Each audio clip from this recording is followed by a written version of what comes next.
Shalom Bapak Ibu. Shalom. Shalom.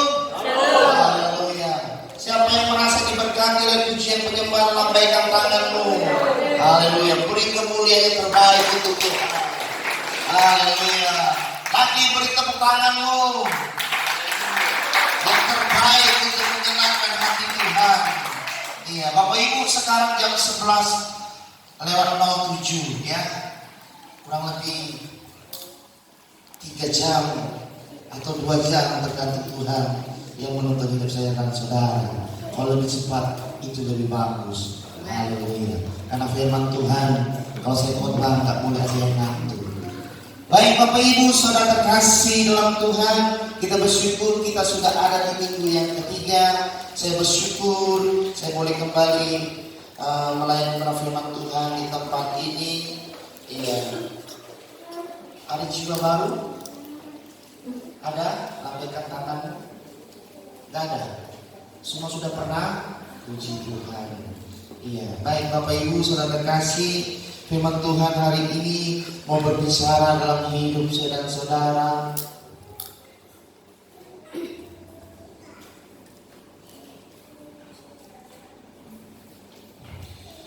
Hidup dalam anugerah Tuhan. Ya, firman Tuhan hari ini akan membawa saya dan saudara di dalam Lukas pasal 17 ayat 11 sampai 19. Lukas pasal 17 ayat 11 sampai 19, kita dibawa Tuhan dalam hidup dalam anugerah Tuhan. Jadi hidup kita ini harus hidup di dalam anugerah Tuhan. Seperti apa hidup dalam anugerah Tuhan? Kita buka hati kita, buka telinga kita, buka mata kita, membaca firman Tuhan dan mengerti kebenaran firman Tuhan. Kita baca bersama-sama Bapak Ibu supaya nggak ngantuk. Siap? Oke, 1, 2, 3. Dalam perjalanannya ke Yerusalem, Yesus menyusul perbatasan Samaria dan Galilea. Ketika ia memasuki suatu desa, datang 10 orang dusta menemui dia. Mereka tinggal berdiri agak jauh dan berteriak, Yesus, Guru, kasihanilah kami. Lalu ia memandang mereka dan berkata, pergilah, perlihatkanlah dirimu kepada imam-imam. Dan sementara mereka di tengah jalan, mereka menjadi lahir. Seorang dari mereka ketika melihat bahwa ia telah sembuh, kembali sambil memuliakan Allah dengan suara nyaring. Lalu bersungguh di depan kaki Yesus dan mengucap syukur kepadanya. Orang itu adalah orang Samaria. Lalu Yesus berkata, bukankah 10 orang tadi semuanya telah menjadi lahir? Di manakah yang 9 orang itu? Tidak adakah di antara mereka yang kembali untuk memuliakan Allah selain daripada orang asing itu? Lalu ia berkata kepada orang itu, berdirilah dan pergilah. Imanmu telah menyelamatkan engkau. Beri kemuliaan untuk Tuhan. Haleluya. Bapak Ibu saudara terkasih, apapun kondisi keuangan kita, apapun kondisi keimanan kita, apapun kondisi hati dan perasaan kita, kita harus percaya bahwa anugerah Tuhan membuat kita harus hidup di dalam anugerahnya Tuhan. Anugerah adalah sesuatu yang kita terima, amin, dan miliki karena pertolongan dari Tuhan. Jangan saya dan saudara berkata, di mana pertolongan Tuhan, di mana berkat Tuhan itu. Jangan tanyain semua, tanya dirimu, tanya diriku, sudah seberapa jauh kita terima anugerah Tuhan itu. Amin. Artinya apa? Lihat, jangan mempersoalkan, tapi lihat betapa dahsyatnya anugerah Tuhan yang saya dan saudara sudah terima dari Tuhan. Ya, amin. Hidup dalam anugerah adalah hidup yang sesuai dengan tuntunan Tuhan, hidup yang sesuai dengan tuntunan Tuhan dan pertolongan Tuhan dalam hidup saya dan saudara. Siapa yang berani mengatakan hidupku belum pernah ditolong oleh Tuhan? Kalau orangnya waras, pasti dia akan berkata, hidupku selalu ditolong oleh Tuhan. Beri kemuliaan untuk Tuhan. Kenapa demikian? Karena selalu saja Tuhan ada jalan-jalan untuk menolong kita. Saat kita mengalami kesulitan, saat kita mengalami tidak berdaya, tidak ada jalan, tapi Yesus yang menyediakan jalan bagi hidup saudara-saudara. Saat secara logika dokter mengatakan stadium 4 tidak ada jalan lagi, tinggal tunggu harinya lagi. Tapi kita mau berkata, hari-hariku berjalan bersama dengan Yesus. Saat orang berkata, tidak mungkin dia bisa berubah, tidak mungkin dia bisa berhasil dan sebagainya. Tapi kita mau berkata, bersama Yesus aku pasti berhasil. Bapak Ibu saudara terkasih dalam Tuhan, kalau kita hidup dalam anugerah Tuhan, kita akan melihat kedahsyatan yang Tuhan kerjakan dalam hidup saya dan saudara. Pak, aku lagi susah. Semua orang pun bisa alami demikian. Amin. Pak, aku lagi berhasil. Semua orang pun akan alami keberhasilan itu. Bagaimana wujud anugerah Tuhan dalam hidup kita? Ayo lihat wujudnya kayak mana. Anugerah Tuhan itu yang dahsyat itu terjadi dalam hidup saya dan saudara. Lihat kebenaran firman Tuhan. Yang pertama, wujud anugerah Tuhan itu pertolongan bagi semua orang. Tadi sudah kita baca, kita ulang lagi ya. Lalu ia memandang mereka dan berkata, pergilah perlihatkan dirimu kepada imam-imam. Dan sementara mereka di tengah jalan, mereka menjadi takir. Kenapa Yesus menyuruh mereka 10 orang kusta itu pergi kepada imam-imam? Karena imam-imam pada saat itu adalah kelompok yang meragukan Yesus itu adalah Allah. Jadi hari ini saudara-saudara, anugerah Tuhan dalam hidup saudara-saudara hari ini mau memberikan kepada kita bahwa anugerah pertolongan Tuhan itu bisa terjadi bagi semua orang. Orang kusta pada zaman itu adalah orang yang sangat dikucilkan, orang yang sangat tidak dianggap. Tapi karena karya Tuhan, Yesus menunjukkan bahwa orang yang tidak dianggap, orang yang terbuang, orang yang dikucilkan, ada anugerah Tuhan terjadi dalam hidup mereka. Bapak Ibu saudara terkasih di dalam Tuhan, kuasa Tuhan tidak membedakan. Yesus tidak membedakan antara anak emas maupun anak terbuang. Yang bagi Tuhan adalah siapa yang mau menerima Yesus bagi Tuhan dan Juru Selamat. Keselamatan, pertolongan, anugerah Tuhan terjadi dalam hidup saya dan saudara. Bapak Ibu saudara terkasih di dalam Tuhan, iya, roh saya semangat lagi melayani tempat ini. Amin. Iya, iya, cuma semakin banyak ya kan. Iya. Pokoknya Bapak Ibu jangan beda-bedakan ya siapa yang khotbah, tapi yang Bapak Ibu butuhkan adalah aku rindu beribadah mencari Tuhan, beri kemuliaan untuk Tuhan. Bapak Ibu saudara terkasih dalam Tuhan, dan kita lihat bahwa ketika mereka di tengah jalan 10 orang kusta itu terjadi kesembuhan. Kesembuhan itu terjadi bukan karena mereka sekedar berjalan, bukan mereka sekedar mengerjakan apa yang Yesus katakan, tetapi apa? Mukjizat Tuhan mengendaki itu terjadi karena apa? Karena Tuhan punya rencana dalam hidup mereka. Mukjizat pertama Tuhan Yesus kerjakan karena Dia punya rencana yang indah bagi hidup kita.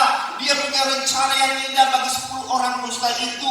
Orang yang tidak dianggap, orang yang dikucilkan, tapi di situ mukjizat Tuhan terjadi. Bapak Ibu saudara terkasih di dalam Tuhan, firman Tuhan mengajari saudara. Mungkin selama ini kita bukanlah orang yang terpandang. Mungkin selama ini kita adalah bukan orang yang sangat dianggap, diperhitungkan dan sebagainya. Tapi berikanlah diriku dan dirimu untuk kemuliaan Tuhan.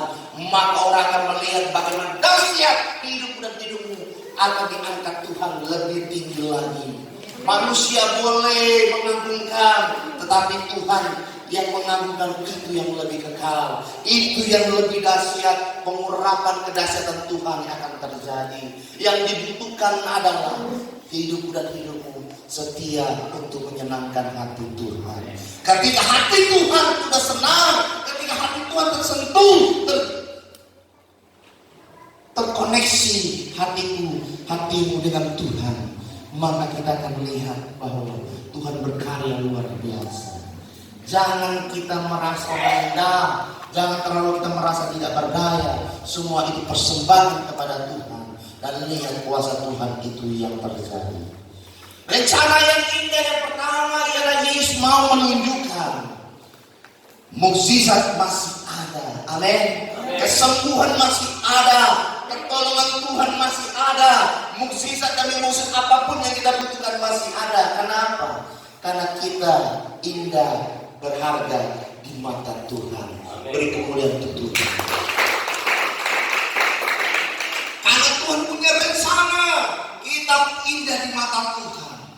Kita bukan orang buangan, kita adalah orang-orang pilihan Tuhan. Orang-orang yang akan mengalami bagaimana dari kemiskinan, ketidakberdayaan, Tuhan akan pulihkan, Tuhan akan berkati. Tapi ingat, Yesus tidak pernah mengadakan mukjizat terbuka langit dan jatuh dolar, jatuh rupiah, jatuh mata uang asing apapun. Yang Yesus buka jalan adalah kita diberi skill, amin. Kita diberi kemampuan, amin. Kita kerja bergerak untuk menyatakan bahwa Tuhan mampu menolong dan memberkati kita. Beri kemuliaan untuk Tuhan. Karena firman Tuhan tidak ada mengatakan Yesus buka tiga langit, curahkan dolar, tidak ada. Amin. Iya. Maka di GBI tidak ada orang memperebutkan dolar. Amin. Iya. Di GBI tidak ada orang memperebutkan dolar. Karena apa? Di GBI tidak ada orang yang digaji. Semua melayani untuk pekerjaan Tuhan. Karena ketika kita melayani pekerjaan Tuhan, Tuhan menolong dan memberkati kita berlimpah, berkelimpahan, tidak akan berkekurangan. Walaupun saat ini kita merasa berkekurangan, tapi ingat, waktunya Tuhan akan dibuktikan bagi kita bahwa orang yang setia beribadah dan melayani Tuhan akan hidup di dalam kelimpahan dari Tuhan. Yang kedua, rencana ini yang kedua ialah Yesus mau jadikan kita menjadi saksi. Amin. Disuruh 10 orang kusta itu menghadap para imam. Kenapa? Karena Yesus mau 10 orang kusta, orang yang terbuang, yang dianggap orang yang berdosa, orang yang tidak beres dan sebagainya, mereka dijadikan saksi oleh Kristus supaya orang lain percaya, orang yang tidak dianggap masih ada karya Tuhan dalam hidup dia, masih ada kasih karunia Tuhan dalam hidup dia. Halo Bapak Ibu Saudara terkasih dalam Tuhan, jangan pandang kehancuran kita, jangan pandang masa lalu kita yang tidak bagus, tetapi lihat hari ini dan ke depan. Saya dan saudara adalah saksi Kristus menyatakan bahwa Tuhan itu dasar untuk menolong kita. Amin. Jangan lihat masa lalu yang kita gagal, yang tidak bagus, tapi lihat hari ini dan ke depan. Tuhan mau pakai hidup saya dan saudara. Amin. Siapa yang mau dipakai Tuhan, lambaikan tanganmu. Haleluya. Iya. Banyak yang mau melambaikan tangan, banyak juga yang tidak mau. Iya. Saya heran kenapa yang tidak mau itu. Haleluya. Tapi ingat Bapak Ibu, yang tidak mau, ingat ya, Yesus tidak pernah buka langit, terbuka di langit. Oh, turun langsung berapa? $1.000. Tidak ada. Ya, kalau orang yang mencari $1.000, orang akan memimpikan bahwa rupiah itu hancur, sehingga harga $1 itu mahal. Sehingga kalau $1.000 itu nggak sendiri. Ya, Bapak Ibu Saudara terkasih dalam Tuhan, yang Yesus buka adalah Tuhan membuka 3 langit, mencurahkan berkat dan pertolongan. Artinya Tuhan buka jalan, memberi skill, kemampuan kepada kita, dan itu kita gunakan untuk lebih menyenangkan hati Tuhan. Ya, memberikan menjadi saksi dan memberitakan kehebatan Tuhan. Pak, zaman sekarang apa ada masih mukjizat Tuhan? Masih ada. Masih adakah Tuhan mampu menolong orang yang miskin, diberkati step demi step, tahap demi tahap? Masih banyak. Dan itu semua kenapa bisa terjadi? Karena Tuhan punya rencana yang besar, Tuhan rencana yang indah dalam kita. Kenapa?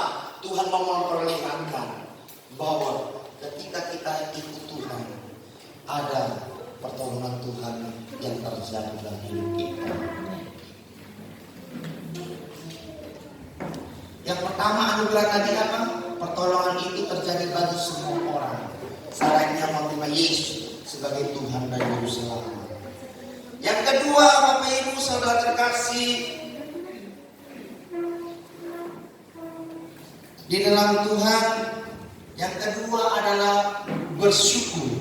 Firman Tuhan berkata, lalu Yesus berkata, bukankah ke-10 orang tadi semuanya telah menjadi tampil?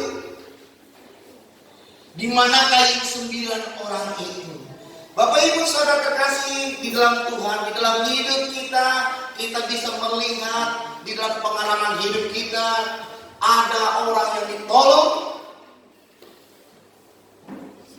dia bisa bersyukur dan dia bisa terima kasih. Ada juga orang yang tidak tahu diri, tidak tahu terima kasih. Itu fakta yang tidak bisa dielakkan. 10 orang kusta sembuh, 1 yang kembali kepada Tuhan. 9-nya kemana? Nah, yang penting gua udah sembuh, ngapain yang datang ke Yesus? Kalau sakit baru datang ke Yesus. Itulah manusia-manusia zaman sekarang yang ada. Kalau sengsara baru cari Tuhan. Kalau sakit baru cari Yesus. Baru cari gembalanya, baru cari pendetanya. Kalau nggak sakit, udahlah, makan enak aja lah dan sebagainya. Tapi Bapak Ibu Saudara terkasih dalam Tuhan, kita harus menjadi seperti orang Samaria. Satu orang yang kembali itu orang Samaria, orang asing bagi orang Yahudi. Tetapi orang asing itu mengajari kita, dipakai Tuhan untuk bersyukur atas segala anugerah yang sudah Tuhan berikan kepada kita. Beri kemuliaan untuk Tuhan. Anugerah Tuhan, pertolongan Tuhan baik kecil maupun besar, harus kita syukuri semuanya itu. Kenapa? Karena itu anugerah Tuhan itu punya rencana dalam hidup kita. Kalau dikasih kecil, bersyukurlah. Kenapa? Karena kalau kita bisa bersyukur di dalam yang jumlahnya kecil, Tuhan akan percayakan kita untuk jumlah yang lebih besar. Dari situ kita lebih bersyukur lagi. Amin. Diberi lagi lebih besar lagi. Artinya kita lebih dipercaya Tuhan. Kita lebih bersyukur lagi. Jadi belajarlah bersyukur dari perkara-perkara yang kecil. Haleluya. Bapak Ibu, saya mau bersaksi. Saya memang dari keluarga yang lumayan berada, tapi saya mau bersaksi bahwa pendidikan saya itu dari orang lain, bukan keluarga saya. Saya bersyukur dibiayai. Setiap pagi rapot, mau pagi rapat, besok pagi rapat misalnya. Malam ini sudah tegang dalam hati, gemetar. Kalau aku nggak ranking, kalau IP sesuai, nanti ibu angkatku kecewa dan sebagainya. Kenapa? Karena saya berusaha tidak mau mengecewakan orang yang sudah menyelamatkan menolong saya.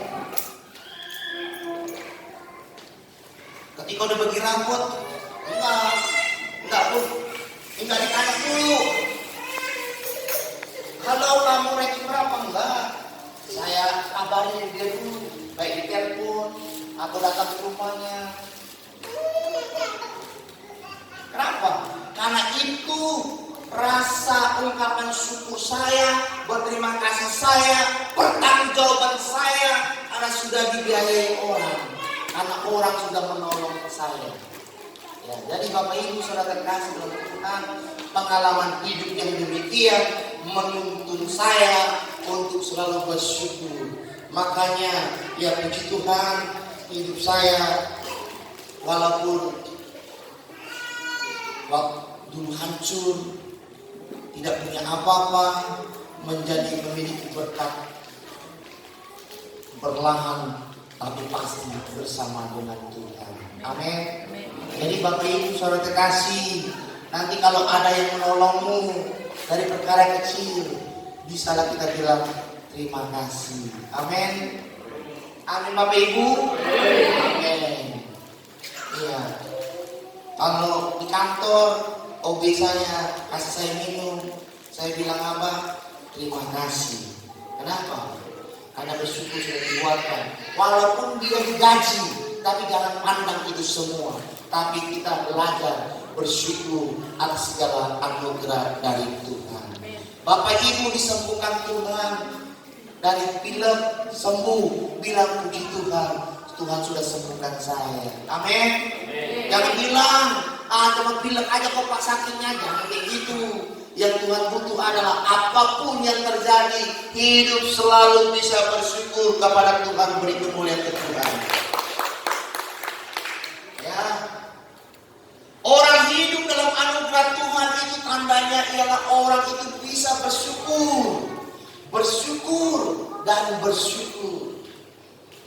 Ya, jangan orang berkata, aku Pak kalau mau bersyukur, kalau sudah dikasih Tuhan, mobil Pajero, rumah yang besar, kalau cuma terima dikit-dikit itu, nggak bersyukur aku. Ingat Bapak Ibu, orang yang setia dalam perkara kecil akan apa? Ya, akan semakin dipercaya untuk perkara-perkara yang besar. Perkara-perkara itu apa Pak? Udahlah gampang ini ya, pakai bahasa saya. Orang yang dipercaya Tuhan untuk Goban. Tahu Goban? Tahu? Ya. Tahu kan Ibu Bintang? Goban? Oh nggak tahu? Siapa yang tahu ya? Ya, Ibu Rahel? 50.000. Iya, 50.000 ya. Bahasa Gobanya apa? 50.000 apa? 50.000. Tetap 50. Kalau bahasa Indonesia? 50. Hah? 50. Oh 50. Itu ini jadi W. Kalau bahasa Karonya, Bang Semri? 50. Oke, ya. Kalau kita dipercaya Tuhan dikasih 50.000, pergunakan dengan baik. Amin. Ya. Kalau tidak bisa digunakan dengan baik 50.000 itu, bagaimana Tuhan bisa percayakan kita 500.000? Itulah gambaran hidup kita. Itulah firman Tuhan katakan, orang yang dipercaya dalam setia dalam perkara-perkara kecil, artinya dipercaya 50.000, gunakan dengan baik 50.000 itu. Ketika dipercaya Tuhan 50.000, kita akan lihat bahwa Tuhan akan lebih percaya kita dengan jumlah yang lebih besar. Jadi Bapak Ibu Saudara terkasih dalam Tuhan, selalulah hidup di dalam bersyukur kepada Tuhan. Bersyukur apa yang sudah Tuhan beri kepada saya dan saudara. Tuhan tidak minta kita bersyukur atas apa yang belum diberi. Bersyukurlah atas apa yang sudah Tuhan beri. Apa yang sudah Tuhan beri kepada kita, apa yang sudah Tuhan beri kepadaku dan kepada Bapak Ibu semua. Bapak Ibu semua sudah tahu dan percaya. Kalau orang ada berkata, Pak aku masih kecewa dan sebagainya, ingat, Tuhan akan ubah kekecewaan kita menjadi kemenangan yang dahsyat terjadi. Beri kemuliaan itu. Ujian tadi sangat hebat berkata bahwa kemenangan terjadi di sini. Kemenangan itu akan terjadi dalam hidup saya dan saudara. Karena apa? Kita adalah orang yang bersyukur atas segala anugerah Tuhan, walaupun kecil, walaupun tidak ada apa-apanya, walaupun tidak seberapa, tapi ingat, orang yang bisa bersyukur adalah orang-orang yang diberkati oleh Tuhan. Amin. Amin. Sebelum saya di GBI,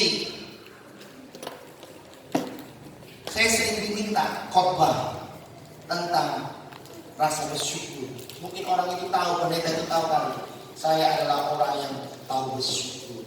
Jadi Bapak Ibu Saudara terkasih, firman Tuhan hari ini mengajari kita, saya rindu jemaat Gereja Betel Indonesia, Jemaat Harvest Sepetia di tempat ini adalah pribadi-pribadi yang tahu bersyukur kepada Tuhan. Supaya apa? Supaya kita semakin dipulihkan Tuhan. Supaya apa? Supaya kita lebih dipercaya Tuhan dengan jumlah-jumlah yang lebih besar lagi anugerah Tuhan. Jadi Bapak Ibu katakan dalam hatimu, Tuhan aku butuh sekian. Amin. Amin Bapak Ibu. Jangan tidak percaya Bapak Ibu. Amin. Ingat kalau iman saya butuh 50.000, nggak pernah aku minta 50.000. Saya selalu minta 10% dari yang saya minta. Kenapa? Ayo, kenapa? Karena saya percaya Tuhan saya itu Tuhan yang tahu kebutuhan. Amin. Menurut saya butuh 50.000, tapi Tuhan tahu belum tentu, kata Tuhan. Bisa saja kamu butuh lebih daripada kamu minta terus dan sebagainya. Lebih bagus aku beri sekarang daripada kamu minta mengganggu saja. Ya kan? Tuhan tidak suka kita ganggu-ganggu, tapi Tuhan suka kita puji kemuliaan Tuhan. Kita puji kedahsyatan Tuhan yang terjadi itu. Amin. Minggu lalu firman Tuhan berkata tentang apa? Tentang janda yang mengganggu hakim supaya membelanya. Tidak dibela, terus diganggu sampai menyerah. Artinya apa? Kalau saya dan saudara mau minta sesuatu kepada Tuhan, mintalah terus menerus. Tapi mintanya jangan minta. Amin. Tapi apa? Sebelum saya dan saudara minta sama Tuhan, Tuhan sudah tahu apa kebutuhan saya dan saudara. Amin Bapak Ibu. Amin. Tuhan sudah tahu kebutuhan kita. Yang kita datang adalah puji Dia, sembah Dia sebagai Tuhan dan Juru Selamat kita. Dan baru di akhirnya kita bilang, iya. Artinya apa? Kita senang dengan itu. Tuhan sudah senang hatinya sama kita, baru kita minta sama Dia. Kalau belum apa-apa, masuk dalam doa. Tuhan, aku butuh ini. Dan Tuhan katakan, kenapa kau berdapat sama aku? Kemana kemana?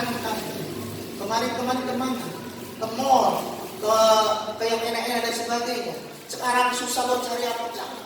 Segala sesuatu dimulai dengan memuji dan memuliakan Tuhan, mukjizat pasti terjadi. Berikutnya Bapak Ibu, terakhir. Yang berapa tadi?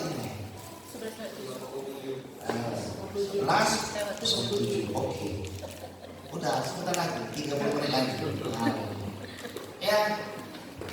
Tentang Bapak Ibu, saya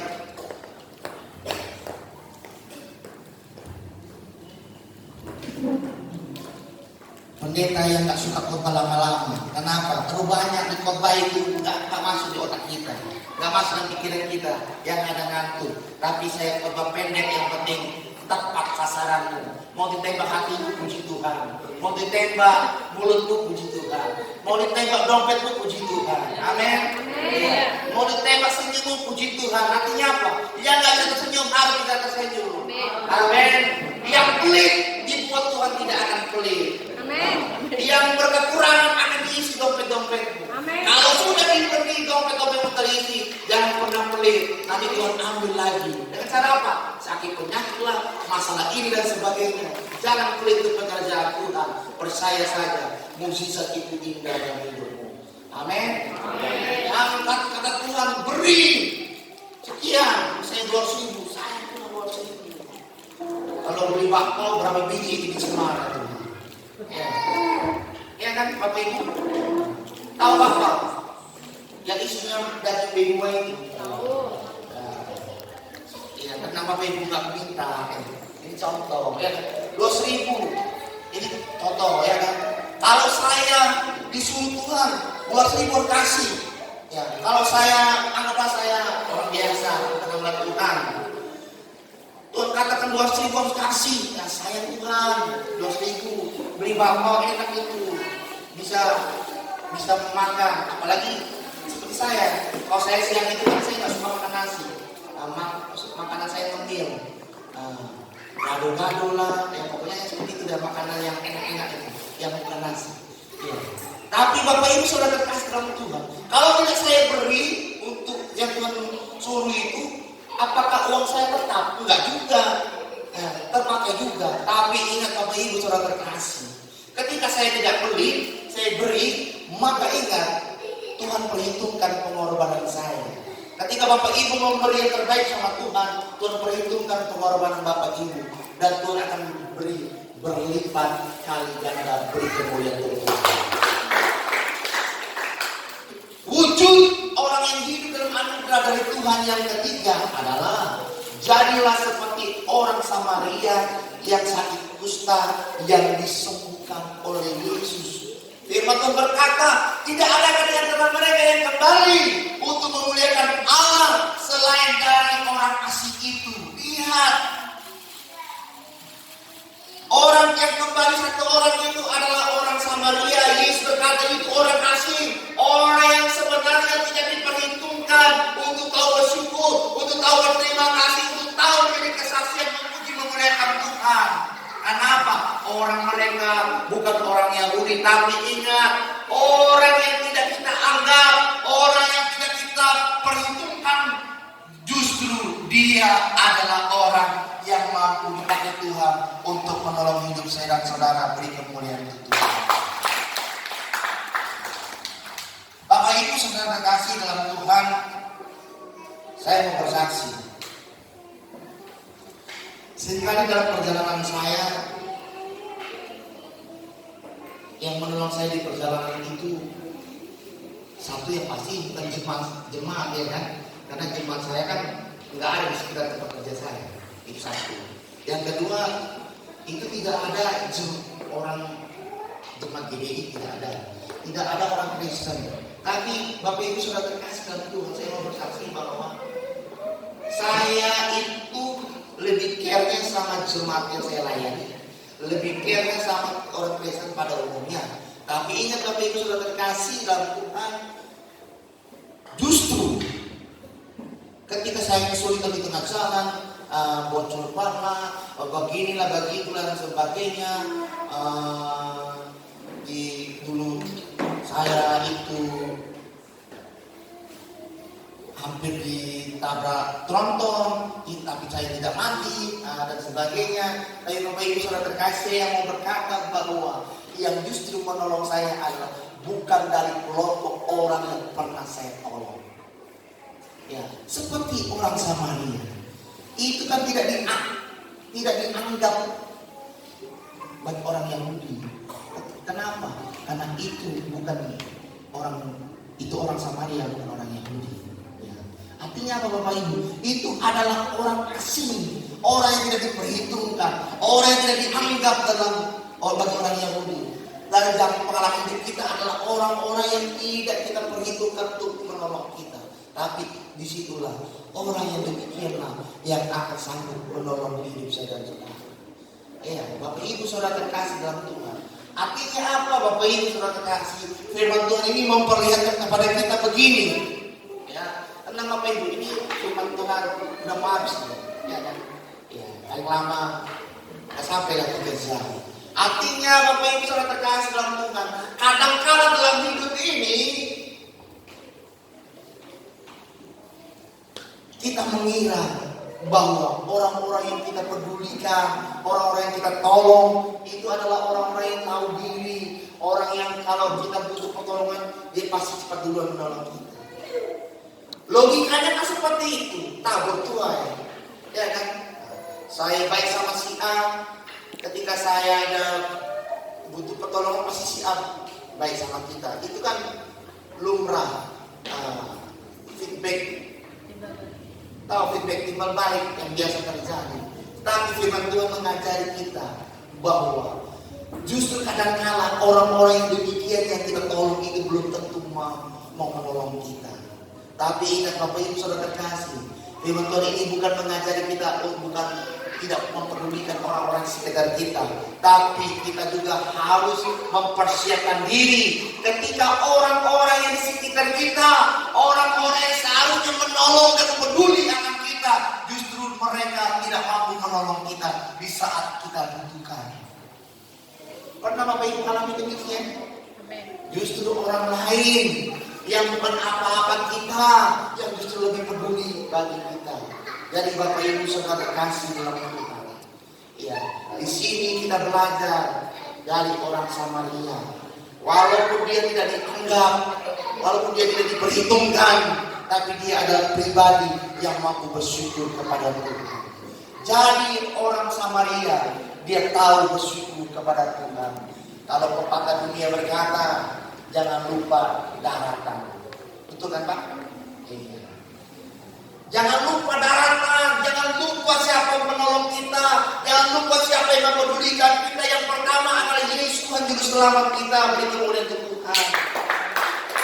Yang kedua, orang-orang yang dipakai Tuhan untuk menolong kita. Bukan kita melakukan balas budi, bukan. Tetapi apa? Yang terlebih yang Tuhan mau ajari kita adalah jadilah seperti orang Samaria, tahu bersyukur, jangan lupa daratan. Nanti sudah ditolong, nggak tahu diri, mau sesuka hatinya. Halo, jangan ada di tempat ini. Amin. Yang ada di tempat ini saya percaya sedang diubahkan Tuhan. Pak, kenapa pelayanan seperti ini? Tenang, sudah biasa terjadi demikian. Dan saya lihat perkara itu biasa terjadi. Satu keluar, 3 keluarga datang. Saya bukan suruh Bapak Ibu keluar satu, tiga. Itu udah biasa terjadi ya. Tapi yang saya rindukan yang masih ada, yang jumlahnya banyak ini. Saya tidak mengatakan kalian dikit. Saya berkata jumlah kalian banyak luar biasa. Kenapa? Saya pergi ke pelayanan dan sebagainya. Itu katanya yang GBI-nya juga lama daripada saya. Jumlahnya tidak ada yang sebanyak ini. Amin. Bapak Ibu Saudara terkasih dalam Tuhan, yang Tuhan butuh kita jadi seperti orang yang Samaria, tahu bersyukur, tahu berterima kasih, dia tahu diri. Orang-orang Samaria seperti ini adalah orang-orang yang sangat mudah ditolong Tuhan. Kenapa? Ditolong Tuhan. Ya. Ditolong bagaimana Pak? Apakah Yesus turun dari langit? Oh, ini Pak Sendi 50.000, 200.000, bukan. Tapi dia pakai cara lain. Dia pekerjaannya diberkati dan sebagainya, mengalami kesulitan sebagainya. Ada orang yang membantunya. Itu jalan Tuhan. Amin. Jadi Bapak Ibu Saudara kasih, ingat, jadilah seperti orang Samaria, tahu diri, tahu bersyukur, tahu terima kasih. Ya, kita percaya dengan pertolongan dan anugerah dari Tuhan. Firman Tuhan mengajari kita, justru orang lain yang lebih tahu bersyukur dan berterima kasih. Orang terdekat kita belum tentu bisa bersyukur dan berterima kasih. Jadi jangan nanti Bapak Ibu butuh kali nanti, tapi keluarga kita nggak mampu menolong kita, nggak peduli sama kita. Jangan heran. Karena apa? Firman Tuhan sudah menunjukkan kepada kita, Yesus sembuhkan 10 orang kusta, 9 orang yang sesama sukunya Yesus tidak bersyukur, tidak kembali kepada dia. Kenapa? Yang penting aku sudah senang, yang penting sudah mendapatkan. Masa bodoh Yesus. Ingat, orang yang demikian ketika datang lagi kepada Yesus, Tuhan akan berkata, siapakah kamu? Tapi kalau orang Samaria itu, dia datang kepada Yesus, dia bersyukur kepada Tuhan. Ketika dia butuh pertolongan berikutnya, pasti itu duluan yang ditolong Tuhan. Karena apa? Tuhan melihat kesetiaan dan ketaatan orang. Beri kemuliaan untuk Tuhan. Demikianlah kebenaran firman Tuhan. Kita percaya hidup dalam anugerah, dalam wujud pertolongan Tuhan terjadi bagi semua orang. Kita diajari untuk bersyukur atas segala anugerah Tuhan.